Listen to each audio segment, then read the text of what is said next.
Welcome to ClueCon Weekly. Join us every Wednesday to learn about the latest cutting-edge developments in the real-time communications industry. ClueCon Weekly is brought to you by FreeSwitch Solutions.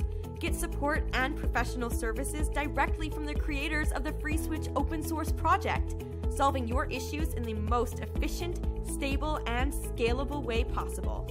Get the FreeSwitch advantage. Visit freeswitch.com. Also brought to you by ClueCon, the premier technology conference for developers by developers. Join us every summer in Chicago.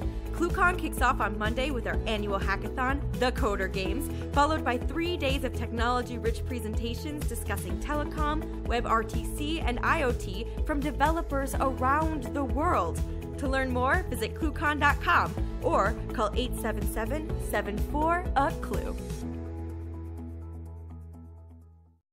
And welcome to ClueCon Weekly. Today is the 11th of April, 2018, and today we're joined by Mr. James Tagg. For you guys that don't know James, James has been around the industry for a long time. He's a super smart guy, and chances are you probably used some of his inventions in the past and didn't even know it. So he's going to be here today talking to us about Basic Intelligence Token, or BIT.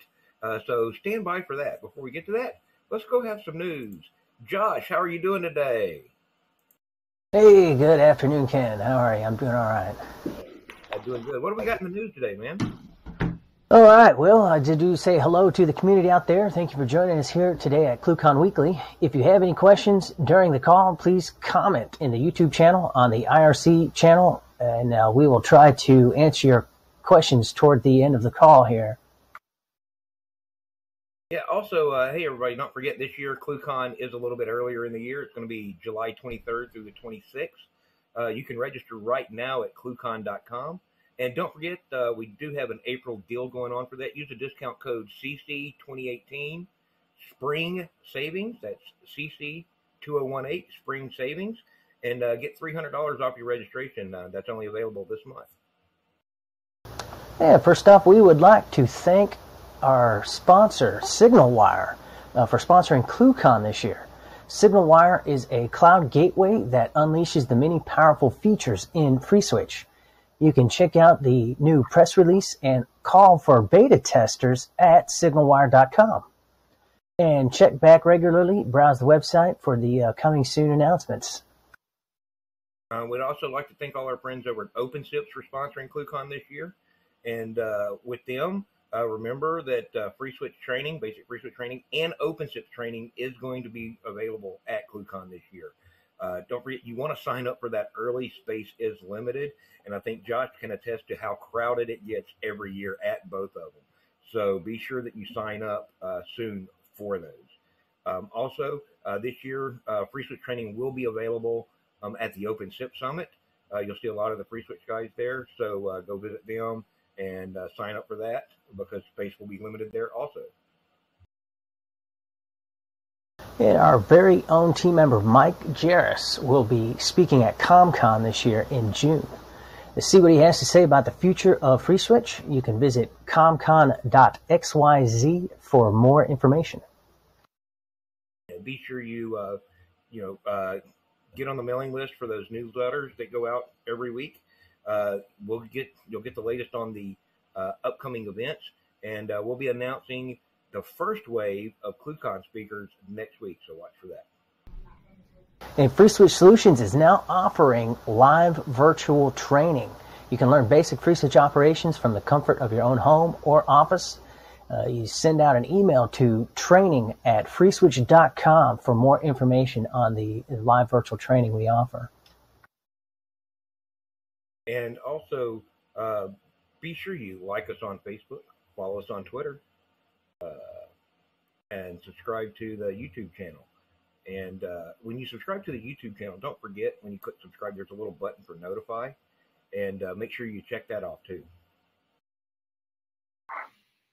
If you have any suggestions for videos you would like to see in the future, you can email marketing@cluecon.com, and we will continue to add instructional videos periodically, and so make sure you check back regularly for updates. Back to you, Ken. All right, cool. Thank you very much, Josh. We're going to go over to Mike Malverutis here, and I think he's going to have Mr. Brian West joining us for Community Corner today. Hello. Hello, and for today's Community Corner, we have a question from Eugene Propiev asks, is it possible to create a global object in startup Lua script and use it in other Lua scripts in the dial plan? Currently, no, it's not designed that way. You have a Lua interpreter per session. There's a couple of ways you could probably accomplish something similar. One that was mentioned was setting a global var with a serialized object in it, which is probably not the correct approach. The second approach that I would attempt would be use something like Redis. That would probably be the best solution for that particular scenario. What about message queues? We could use message queues too. Yeah, you could do that as well. That's an absolute option for that. Something that's not in process is what you need to talk to. In database, you can even use a database. Right. Just pull it out of the game. You want to exchange communications outside. Yeah, it really all depends on what you want to do with the object. I mean, if it's something that doesn't change a lot, yeah, that's probably okay. But if it's something where you have multiple things changing it and updating it, you need something to serialize that. It's not going to be atomic. Especially if you update the database and the object's in process, then it doesn't have the update. Right. And we don't really want to write to the database or read from the database when we don't have to, because that creates overhead. Either case, yeah. It shouldn't be a big deal to do that, but that's probably not the right approach for this particular question. Maybe writing a module in C that does what you want. Maybe. That would be the most efficient, right? Yes, it would be. But that's the best way I would approach it. What type of overhead would we gain by using compiled C? Oh, sorry, compiled Lua. I don't believe compiled Lua gives you anything that's of measurable difference. I mean, I don't think the difference would be something you could actually quantify. Really? Mm-hmm. Wait, but you're pulling out the JIT runtime, right? Yeah, but it's still on modern machines. It's not that big a deal. Lua's tiny. Yeah, that is true. Okay, well, thank you, Brian. The information from the very best in the business. Thank you. Today we have James Tagg. Hello, James. Hi there. James is a behemoth in the industry. I guess that's one of the best ways to say it, right? He has patented some really, really, really game-changing technology, as well as really blazed the path from some from MVNO, MVNE perspectives. And thank you for coming in today, James. That's okay. So what do you have for us? Okay, so I'm going to somewhat update you and somewhat tell you what I'm doing. So I think I sort of showed you some things I was thinking about doing before, and I'm now properly doing it. So I think we will be announcing this next week. Let me show it to you now as a sort of bit of a preview, really. So, you put my slides up. Great. So, what we're building is a new type of AI product, and it basically mashes up artificial intelligence, blockchain, and communications, and blends human and artificial intelligence. So let me go through and sort of say why and what. So the first thing, of course, is why. Well, there's a lot of money in it, I suppose, would be a big issue. So PricewaterhouseCoopers think that the global economy will be 14% higher by about 2030 as a result of AI. So that's $15 trillion. So it's going to touch every element of our lives. And we are already starting to play with them. We have Siri, and we have Alexa in most people's homes, and Microsoft has Cortana, and then there's Watson, and who am I missing? A bunch of different players in the industry. But our view is that there are some problems with it, and there are really kind of three big problems that we want to highlight. So the first problem is we don't think the way, or overall, we don't think the way that AI is being built at the moment is correct. We think it's wrong. So people are not really being rewarded for their knowledge. The sort of current model is that you find some expert, you take all their knowledge, you put it all into a database, and then you fire the expert, and now you have all the knowledge in an AI. So it's sort of putting all people's knowledge in one place.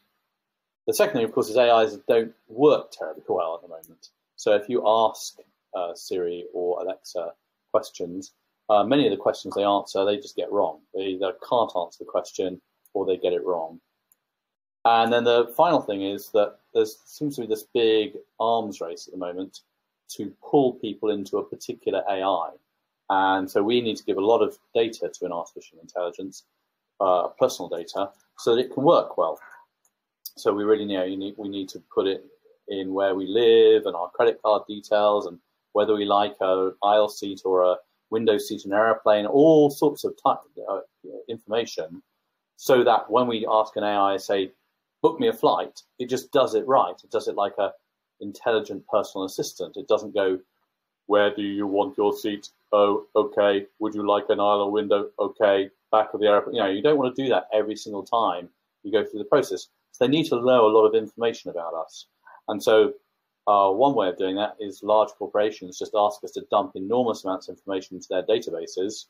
And then the idea is that once you've gone with, big company X, you don't want to go with big company Y because you have to re-enter all the data all over again.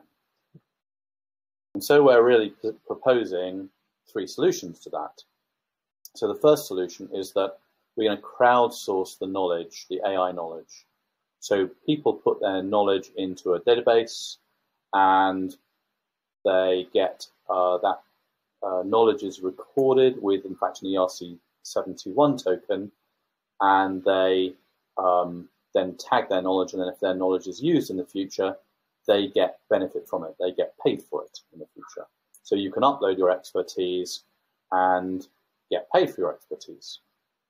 The second thing, of course, is that because AIs are very fragile, what we want is those people who put their knowledge into an AI not to then leave. We want them to be available at the other end of a phone, the other end of FreeSwitch, so that they can intervene and fix things if things seem to be going wrong. So the primary objective there is that when an AI is asked a question, we attempt to see whether the AI fails. And if we see that it's failed or it's going to fail, we send it to a human being to intervene. And then when that person intervenes, they need to update their knowledge base so they wouldn't have to intervene again. So you have this feedback loop. And the final thing is to change the way that people work with the AI so that they keep the data, they keep their data sort of local to themselves or local to their cloud, and they only give it to an AI when the AI needs it. So the AI can ask you a question, and if your personal data store knows the answer, it'll give the answer to that question. So do you like a window or an aisle seat? And you don't need to answer the question because your data store will ask the question, but you're not giving that to a particular airline booking, airlinebooking.com.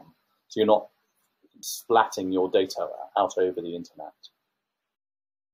So how badly do AIs do it? I don't know whether this video will play inside Verto Communicator. Let's do some fun stuff.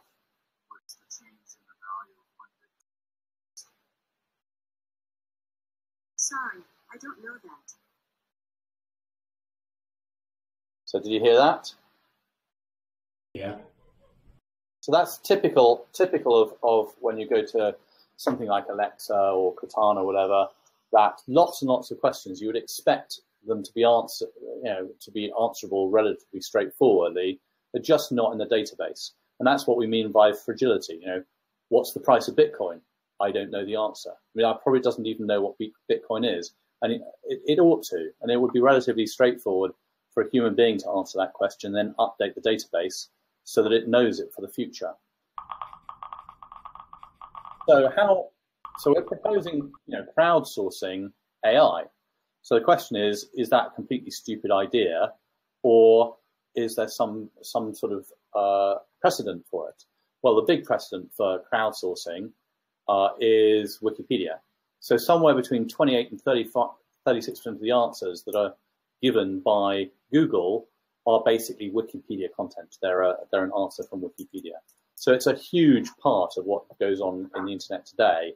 And we have all sorts of things like Quora and Reddit and so on. In fact, I think there's a crowdsourced landscape that's been published. There's a ton of information that is crowdsourced on a regular basis today.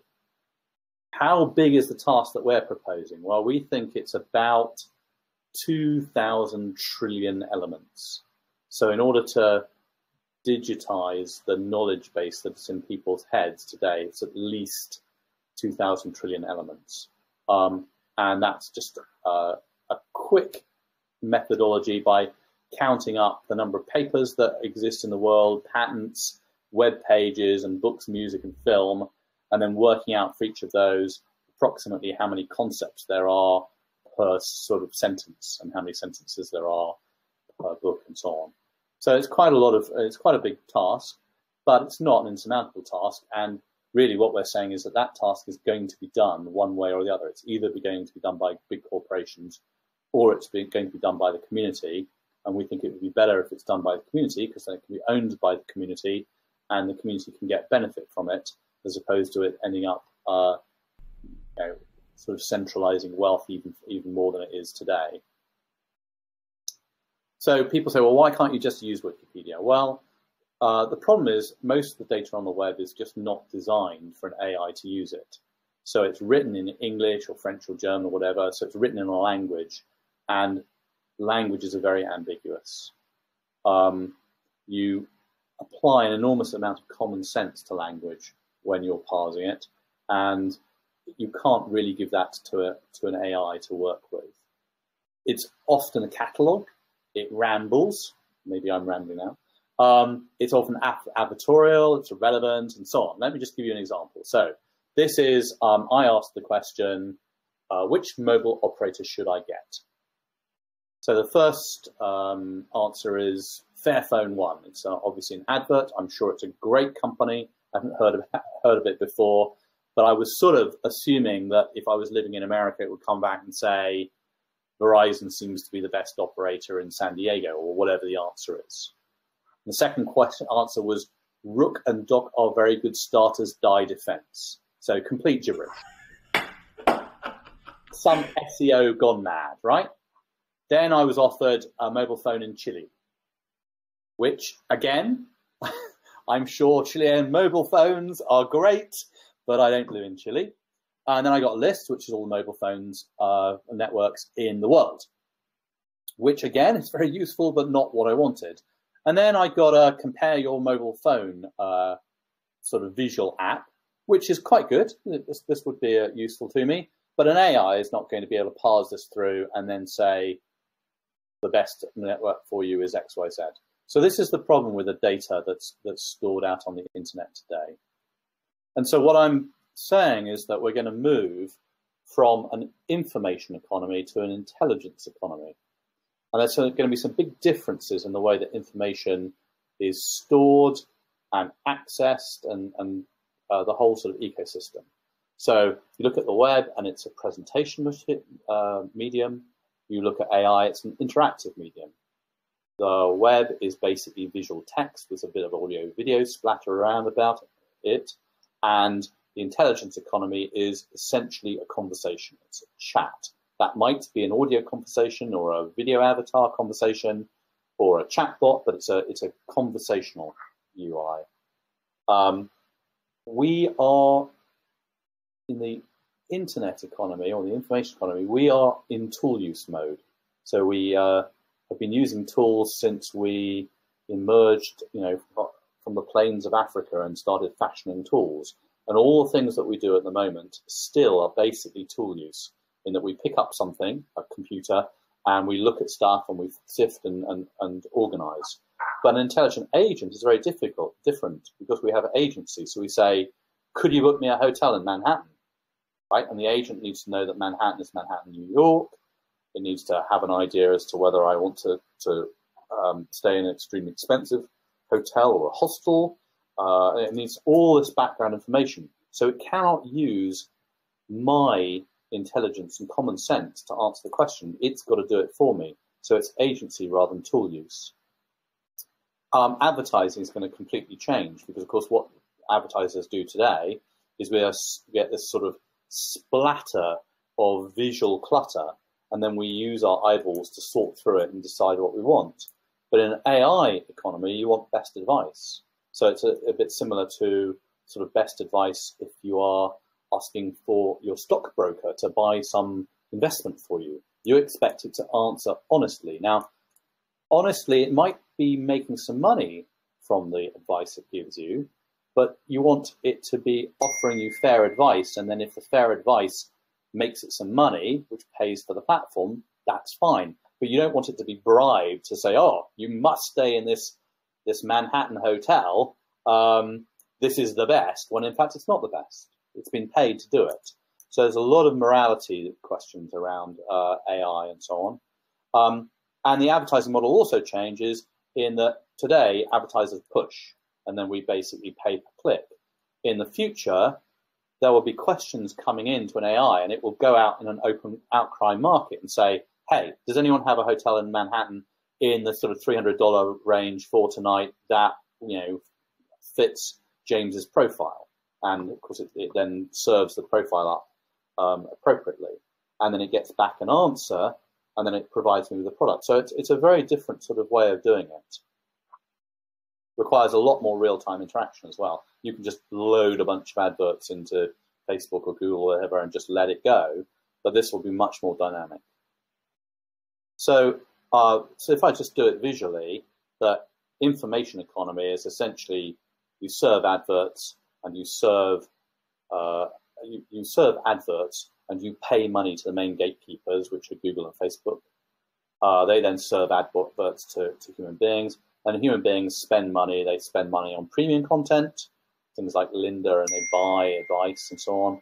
They buy products. They buy dynamic content like video and music, and then most of the static information is served statically off things like Wikipedia, and your information is splattered all over that model. So lots of people have your information, and the gatekeepers would like to have most of your information because that would enable them to maximize their gatekeeping facility. Now, the intelligence economy that we're proposing is very different, and this is now when I'm starting to talk about our product.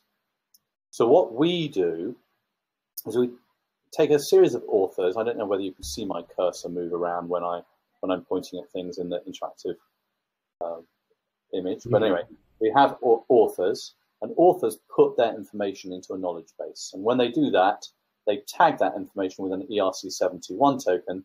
So now that knowledge is tagged in this enormous database.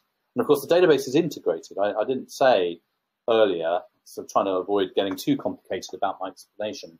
But of course, in an AI, you have one big integrated knowledge base where all of the data makes sense with respect to each other, whereas web pages, sort of each one stands alone.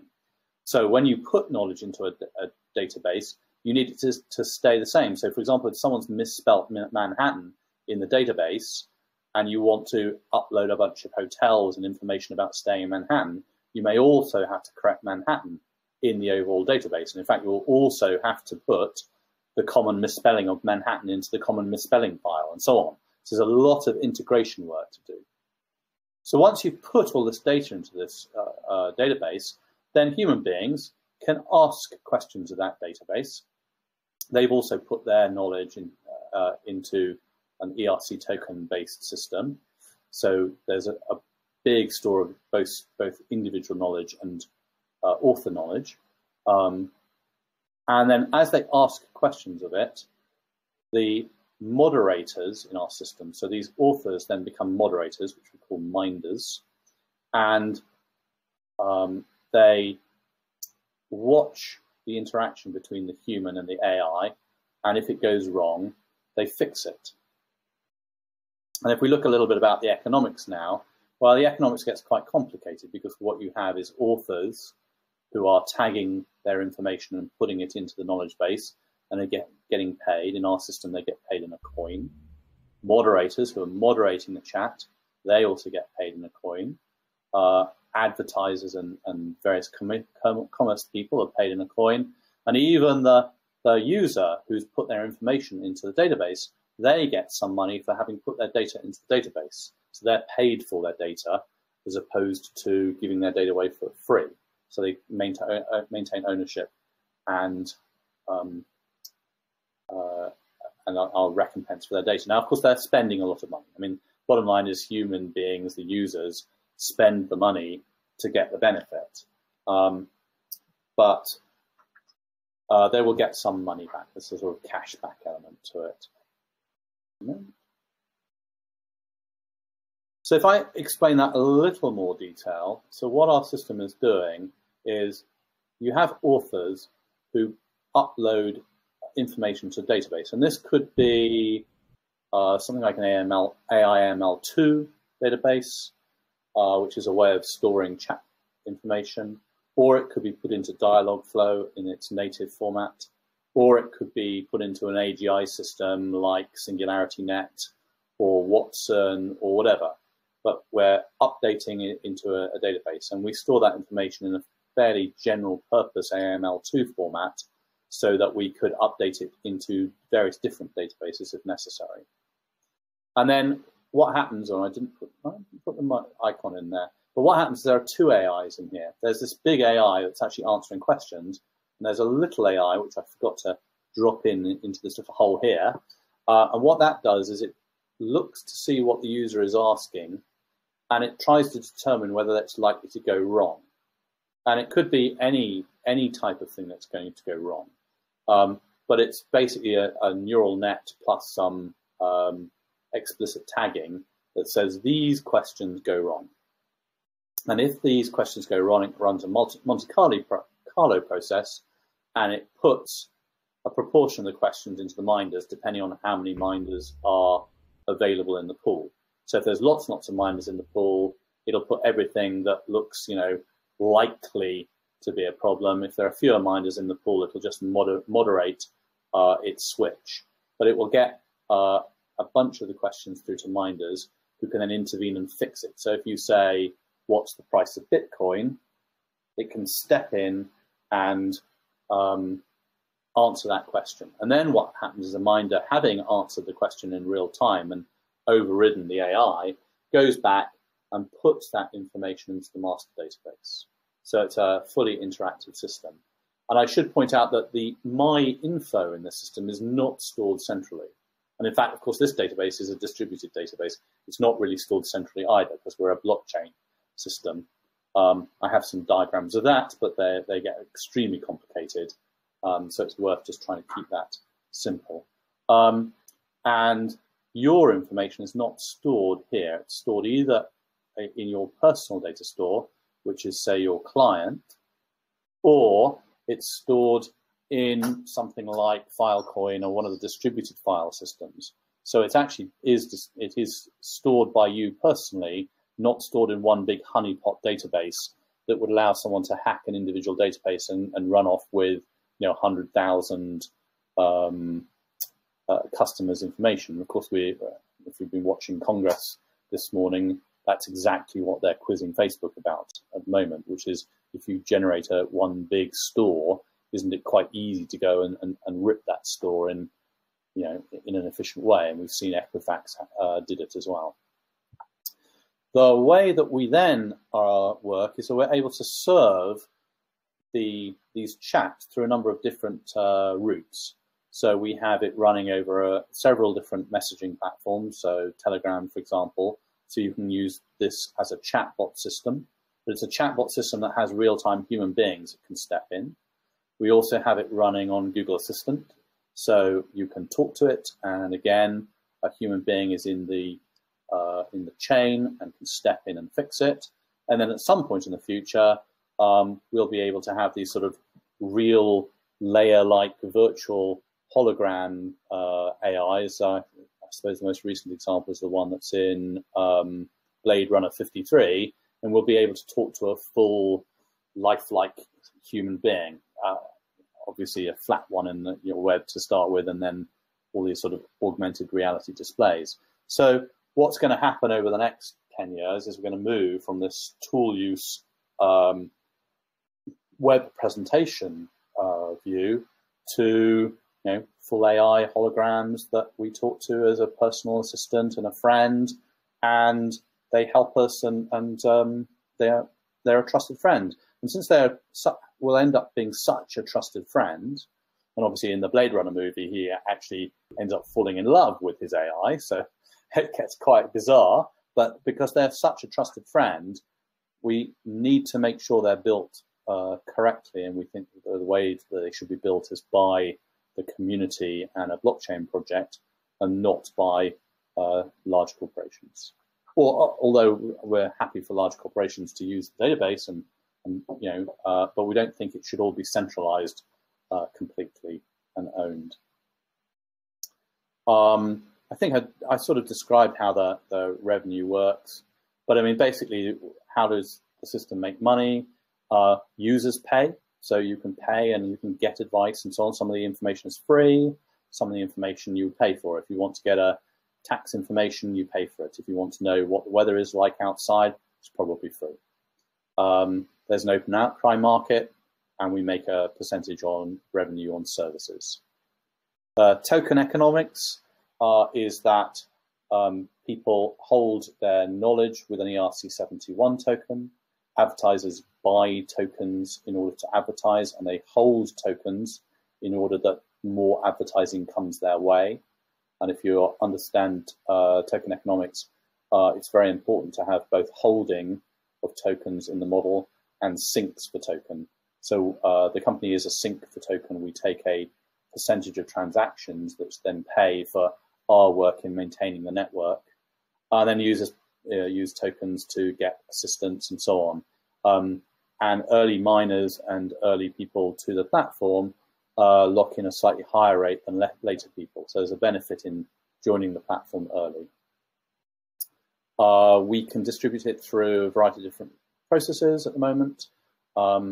So we have it running on Google Assistant quite well, Alexa reasonably well, and so on. So there's quite a few different ways. The team is, well, it's the gang back together again to some extent. So it's Ed and myself, Ed doing the technology and me doing whatever I do, I don't know, invention. Eric, who is a professor at UCSD, has been working for some years on trying to diagnose medical conditions using chatbots. And so he comes with sort of the insight that chatbots are really just not very good, but it would be great if they actually worked, because to see him for, he diagnoses migraine, to see him for an hour is $800. That's the US medical system, of course, which is always shockingly expensive for those of you who don't live in the US medical system. That's $800 an hour. And Manju, who was involved in TruePhone before, is doing the marketing and commercial side. And that's what we're doing. So the coin is BIT, Basic Intelligence Token. The AI is called SEN, Cognitive Entity. And there's more than one SEN. So SEN is a sort of generic name for building yourself an AI avatar. So you could make an Eric SEN or an Ed SEN that has specific knowledge to those people who've then backed them up with their expertise. But SEN is also a general purpose SEN, similar to Alexa or Cortana, that knows a lot of information. And we would hope that it knows more than any other, because it's got the activities of a big community behind it. So that is what we're doing. It's all very impressive. But it kind of seems to me it's almost like Skynet, right? Yeah, well, I just came from a conference, and we were all talking about AIs and the morality of it and so on. So bear in mind that in our system, human beings remain intimately involved in the AI process and can intervene and override at any time. Whereas the big corporate Skynet projects are, you know, they'll upload it all into an AI and terminate the humans. So we're a non-Terminator model for AI. Yeah, definitely non-Terminator. That's the way we should do it. Yes, I'm not going to use that as our slogan. We're the non-Terminator AI, because I'm not sure it's the best slogan to use. But so it seems like it's all based on blockchain technology, right? Yeah. And I'm assuming that the individual would receive some form of token, right? And that's the token you were talking about. Yeah, they get two types of token. They get an ERC-721 token, which was around for a while and became extremely popular and famous through CryptoKitties. Okay. And what that is like a song royalty. So if I have a song and I upload it to a record company, I then get a little kind of ID that says, this is your song. And then if someone listens to it, I get some money. So the first token someone gets is their ERC-721 token, which says, you have uploaded some information into the database. It's gone live in the database, which means peers in the database have reviewed it and said, yeah, that's good information. That's reasonable. And they'll have also given it a provisional quality score. So, you know, an information score, which relates to what you might earn in the future. And then it also sort of sets your future royalty rate. So it says, you know, you should, if people use this information, and of course you could upload stuff that nevertheless, you know, it's good quality and it's been peer reviewed, and so it's had its proof of information. But no one is interested in what you have to say. I mean, it could be unfortunate that you're interested in, I don't know. But they want to know what seat you'd like on the airplane. Yes. And that would be tied to that key, right? Pardon? So essentially that key would be like your unique identifier as an individual. Well, you get well, of course, it's a bit like Wikipedia. Lots and lots of users, but very few editors. So every user has an ERC-721 token that tags their personal information. You know, where I live, what I like to do, whether I like cheese on my pizza or not, you know, so that if I ask the AI, get me a pizza, it doesn't give me a list of pizzas that have cheese on it because I don't like it, for example. Right?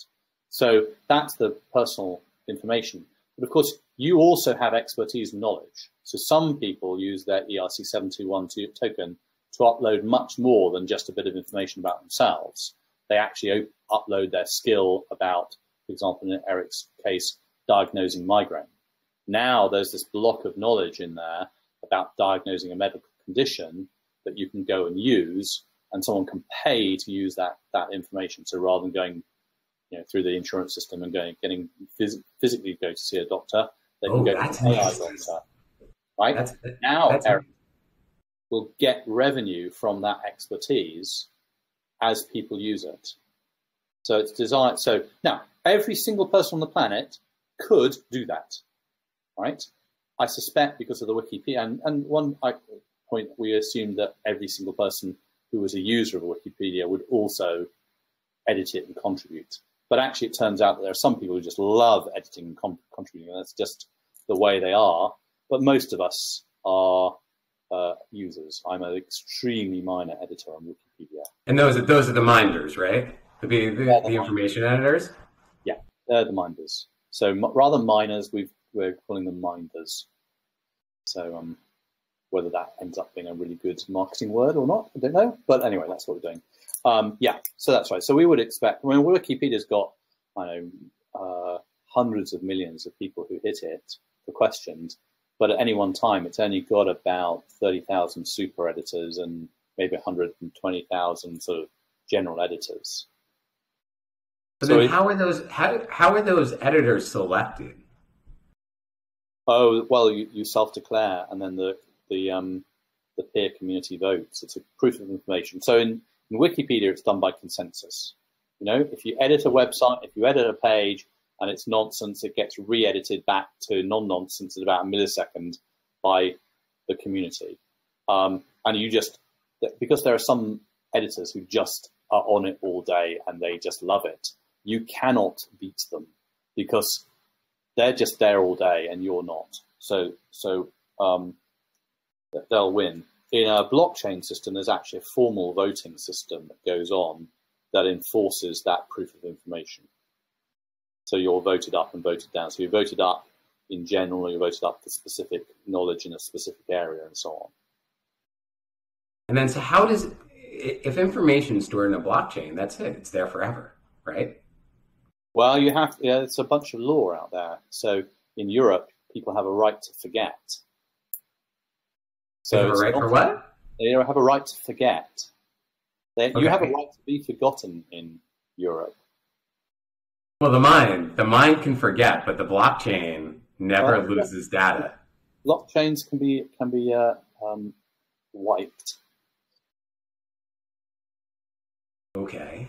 So and so that's how you pull out irrelevant data.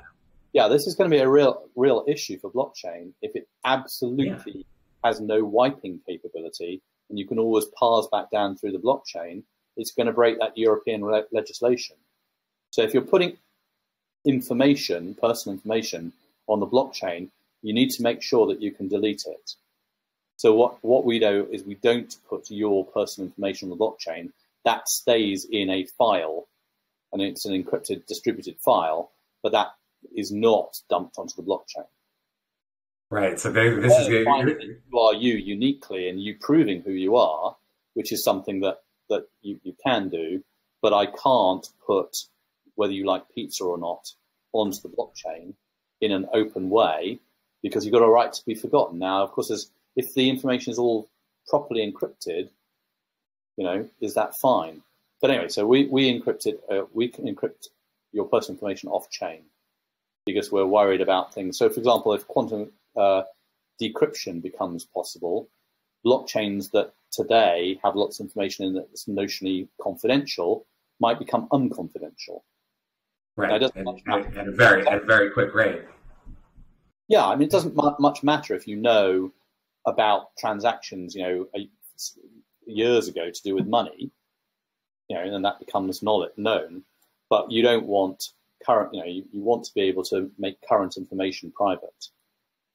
So, so there's some important things like that.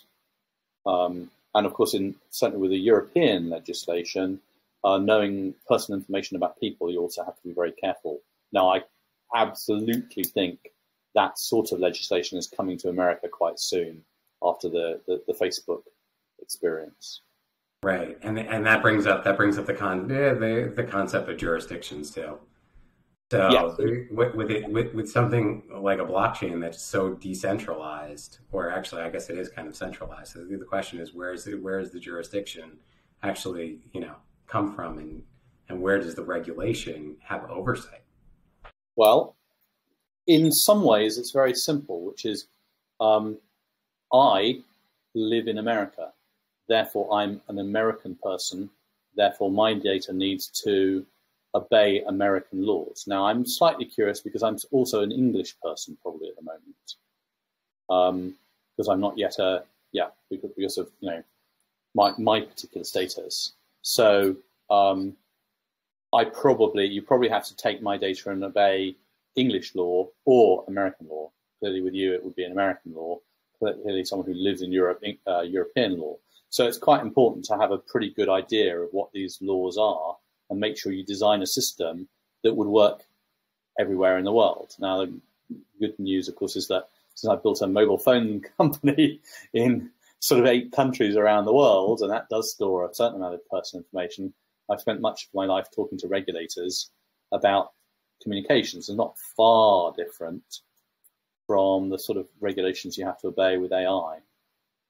Right, and so that's traditionally like, the way we would see it from a tax perspective is where's the source of the income, right? And then basically tax based on jurisdiction. Yeah, so you basically look at SEC securities. Yeah, and so one of the things we find from the telecommunications world, and you're familiar with this, is a lot of times people declare it based on where the equipment is, right? So like you'll have like a Sonos device, right? And so that Sonos device is located in this state and is subject to taxation based on that. And that's not necessarily where the inter traffic is based on. And so it becomes very hard to track all those things. And I think that those types of legal arguments are going to start being proposed to, the blockchain type environment.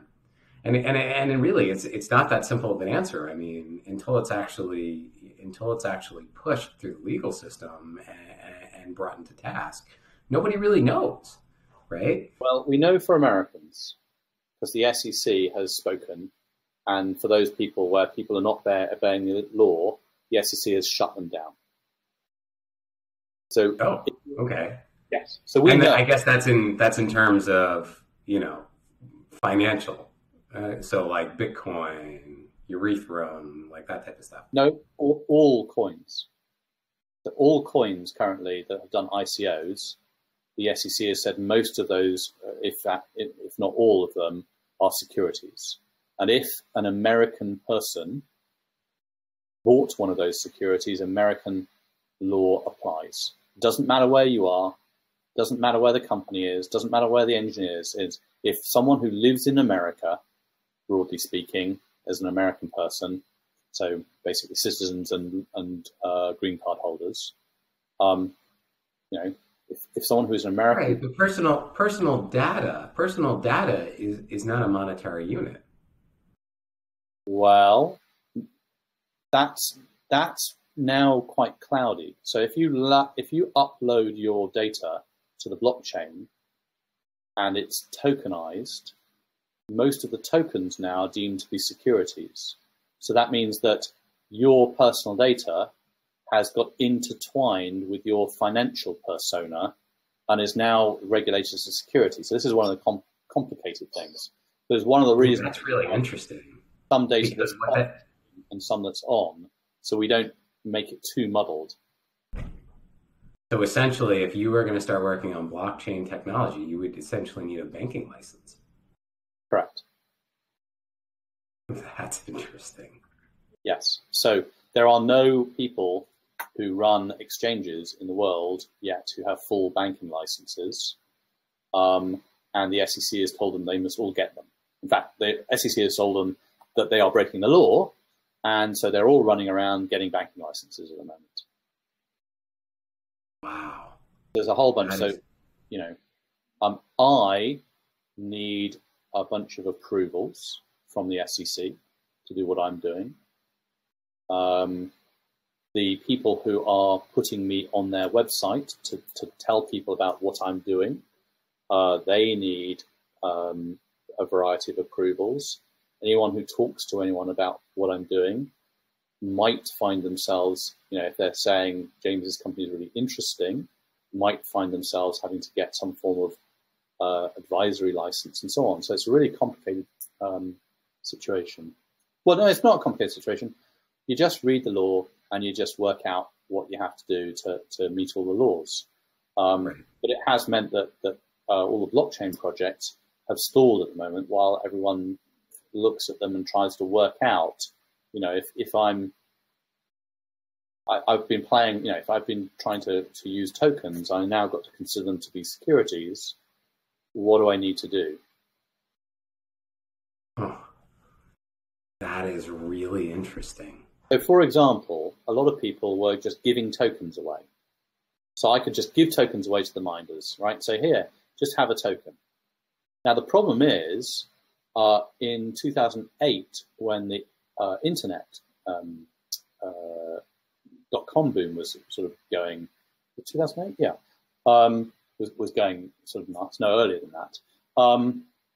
The SEC turned around and said, no, if you get someone to put all of their data into your website and you give them stock, people were handing shares in .com, say you can have 5 shares in my kind of supermarket.com or whatever it was called. I have to avoid saying a word that's actually a real company. Blah.com, right? So blah.com said, upload your data into my become a member and we'll give you five shares. that was considered to be a sale of shares because the person who has uploaded their data has done work. They've spent their time. They've given you a thing of value, which is their data. So you've got to be very careful that if you're working in the token economy, that you understand that you might be a security and that you obey all the laws, and that means you can't just throw this stuff around. So we've done a lot of puzzling about our token economics and so on to work out how you would do it, so that you would be doing it right. Well, in essence, I think it's really good that they're putting some regulation around personal data. Yes, because essentially before it was almost like the Wild West, and you talk about what's happening with Facebook and all that type of stuff. Like it really kind of, it's terrifying how personal data is by these massive corporations and and marketing organizations are just so haphazardly handled. Yes, and I think we need sensible legislation in each area.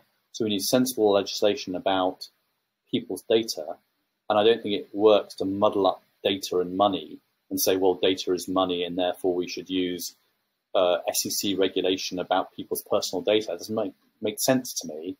We should have laws that understand each thing we're trying to protect and what we're trying to protect with each one, and each of the laws protects that thing. And we shouldn't hope that one law sort of by some accidental backdoor effect fixes the other effect. We should be explicit about it.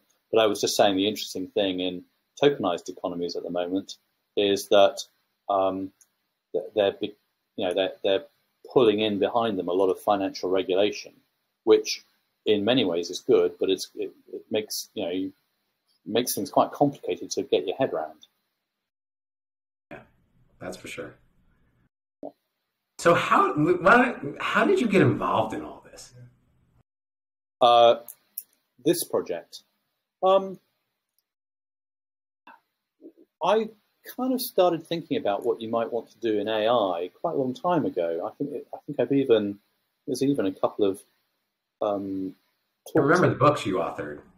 Yeah, so I wrote a book. So I have a general interest in AI and whether humans are the same as computers. And I wrote a book plug coming, called "Are the Androids Dreaming Yet?"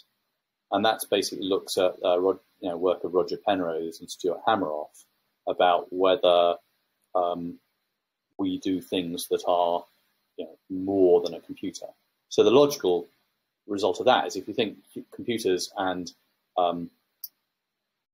humans are different, and you want to build a system that has a good system, then you should build a system that incorporates both of them. And then, of course, that's really ends up with real-time communications, because I need a human being to be able to intervene in a conversation, or even maybe intervene in something that's quite real-time, something to do with cars or whatever. I need someone to be able to intervene in a conversation really quickly. So that's communications. So I was just looking for something that blended, my knowledge of, AI and human intelligence with communications, because it's likely to be something that I'm competent at and could get funded as a startup. So that's sort of how it ends up happening. But I can remember distinctly looking at remember there's a Google Duo product, and that was a man-in-the-middle system, where basically I would talk to you using, WebRTC, and then something in the middle would listen and say, "Oh, I hear you. I see you want to buy a pizza or whatever. Would you like a pizza?" And it would throw up pizza adverts in real time. And I thought I don't think that makes sense. I don't really like the idea of a man in the middle. The right way to do that would be that I keep my data, and when we talk about pizzas, something at my end or at your end that's in our control decides whether that information about our conversation or our needs or our personal, liking or disliking of cheese, that then informs an AI and say, "Hey, I want some pizza. Can you help me?" Well, the intelligence in the middle. I mean, Google does have some really good intelligence in the middle. Oh yeah, they're doing like they're doing language translation on the fly, and that's that's very very useful. Yes. And super intelligent. Well, given the fact that it works properly, right? So we're talking about theory of this stuff, and I think they actually have some implementations. Those new headphones that they've been marketing. No, I've got it. I mean, if I flip onto my next screen, talk to my test app. Sure, here's the test version of CN.ai. Yeah, so I mean, Top here, of the morning to you. yeah, and so I can go, what is Sen? Now, of course, here we have a problem, which is the audio. CN.ai isn't responding right now. Try again soon. Now, what you can immediately see is fragility, right? So I said, what is Sen? And the parser, the Google parser, has assumed that I mean what is sin, because Sen and sin are close enough, and the probability is I meant sin, not Sen. So this is where you need a human in between that can jump in and go, no, that's not what we need. And it also is why you need context information. So you need to know that I know about Sen and I'm not a sinner. So this is predominantly like a dialect type issue, but I mean it gets compounded when you're talking about completely different languages. Yeah, absolutely. So you can see that you have a pipeline of things that need to be done in terms of recognition of language, answering questions, maybe translating to other languages. And at each point in that, it would be beneficial to have a human available so they could step in and fix an error. And this is an example error. You can fix an error in real time and then go into the database and fix it. And fix it maybe for me or fix it for everybody, depending on the nature of the problem. So, especially when it comes into comparison with like cultural differentials. Yeah, so I mean, really only that human that's going to be able to really understand, that's in that locality, to understand it. Yeah, it requires human understanding, exactly. I mean, for example, a lot of the people in this call are professional, well, semi-professional musicians, very, very adept at various different musical instruments and know a lot about music. Now, I know when I talk to Alexa that quite a lot of the answers she gives are just wrong, right? But it's not Wikipedia, so I can't just go in and fix it and then have that my answer sort of checked by peers and improved, and verified.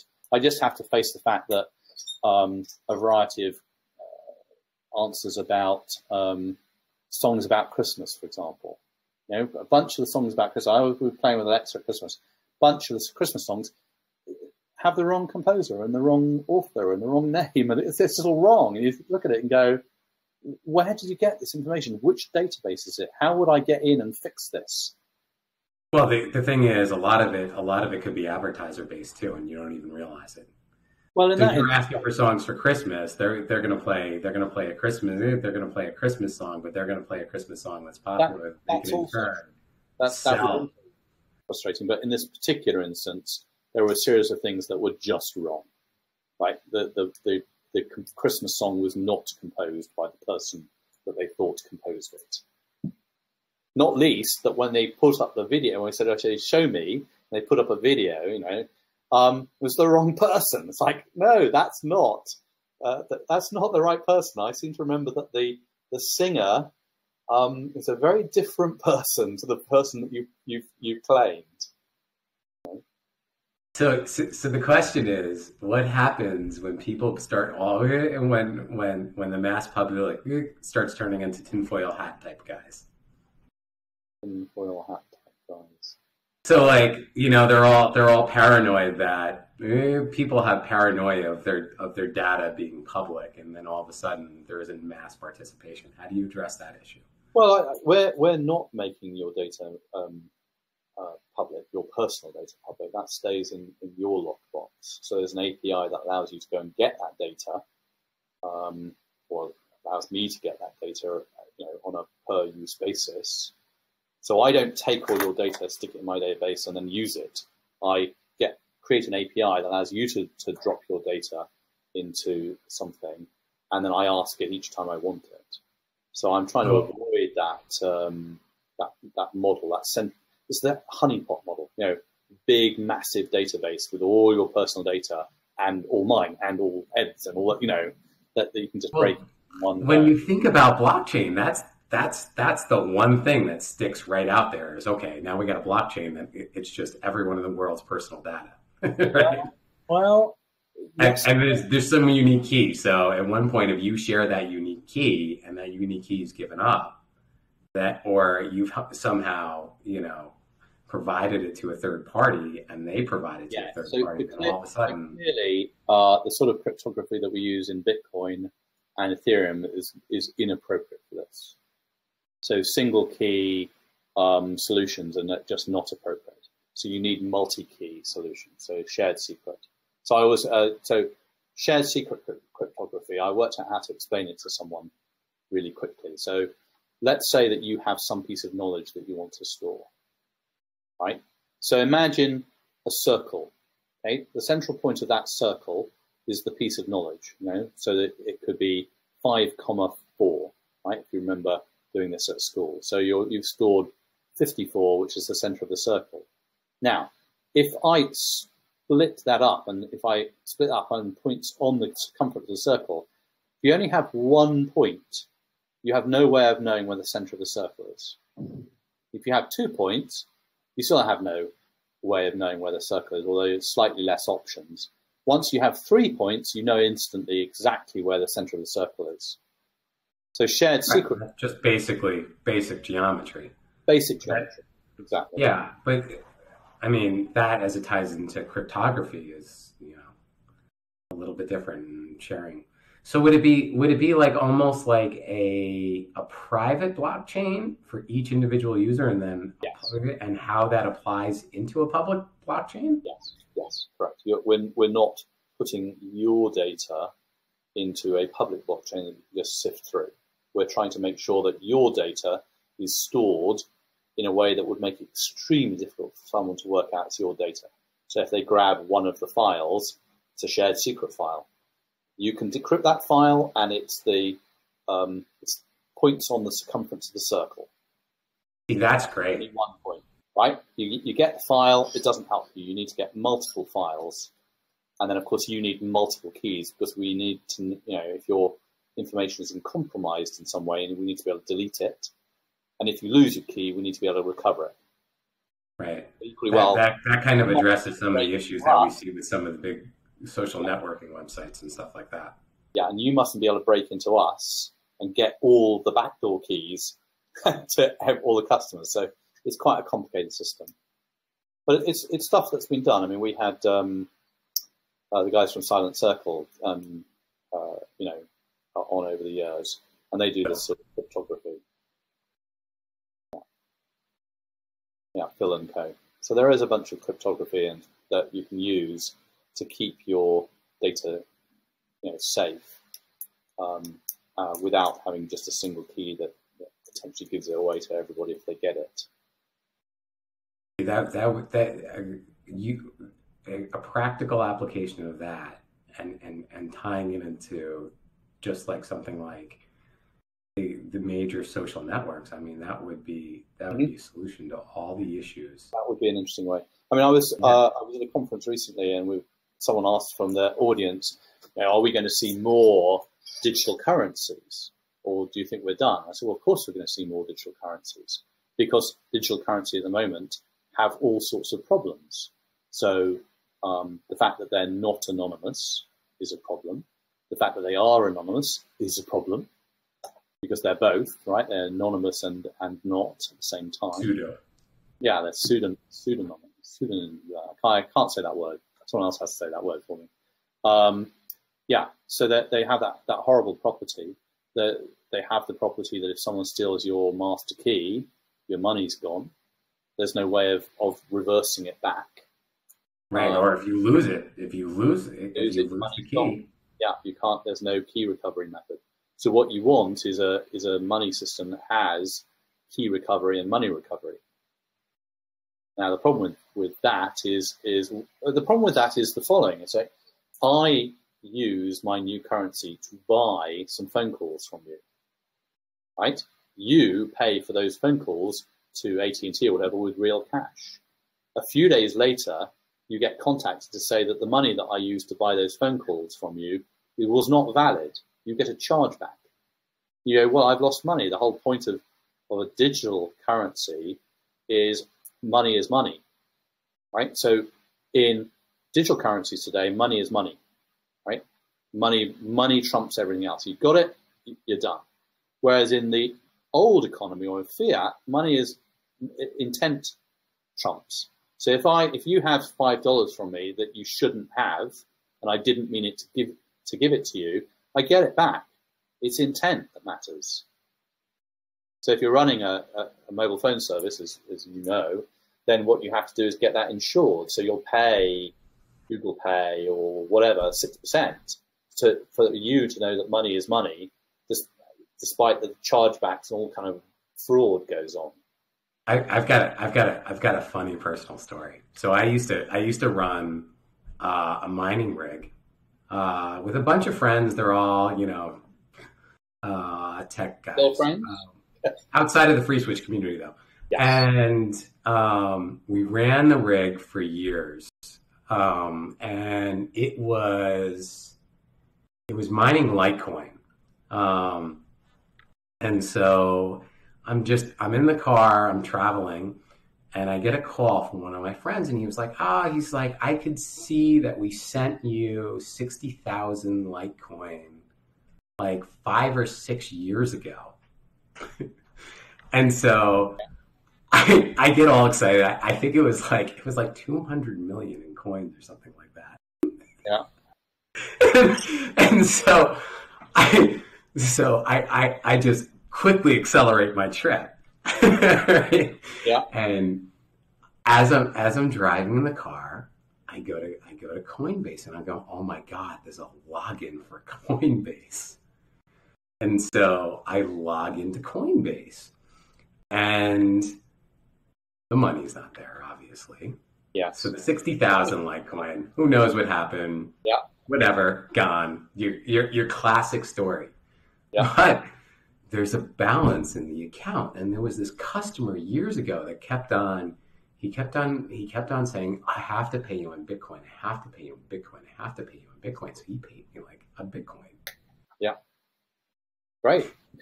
It's for like a couple $100 in payments. Yeah. So that was it was a great find, right? An absolute excellent find. Not 200 million, but not nothing. Yeah. And so I sent an email to the customer because I hadn't spoke to him in literally like years, still a customer, but yeah.